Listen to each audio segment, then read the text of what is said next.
Қазақстанда демократия бар екенін көрсетуге арналған биліктің топ 3 жобасы. Тіркелмеген хақ, халыққа адал қызмет партиясы. Аталған бастаманың көшбасшысы болып Тоғжан Қожалиева таңдалды. Ал ол депутат Бекболат Тілеуханның туған ағасының әйелі. Қозғалыс 2021 жылғы парламенттік сайлау үшін құрылып, алайда жеткілікті көлемде жақтастар жинап үлгерместен жұмысын тоқтатты.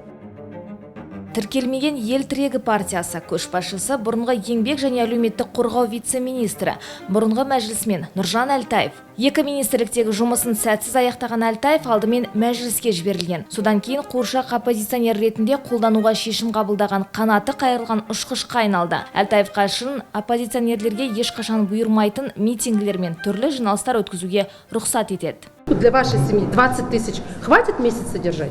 Я думаю, что этого достаточно.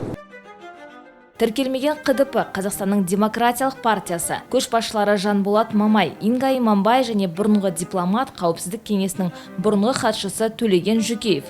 Соңғысы осы жобаның кураторы. Барлық Меңдіғазиев және Серікжан Біляшұлы сияқты беделді оппозиция қайраткерлері осы партия мен оның көшбасшыларының сатылғыштығын әлдеқашан дәлелдеген. Мамайдың ол енді таптаза рұқсат алған.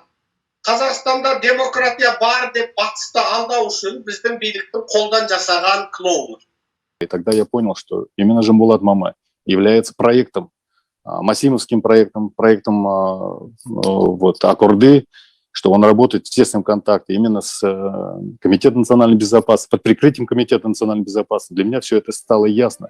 Бұл фактілер ендігі жерде елеусіз қалмайды. Бүгінде қатарында тек бірнеше жалдамалы белсенділері қалған КДП-дан көп адамның кетіп жатқаны сондықтан.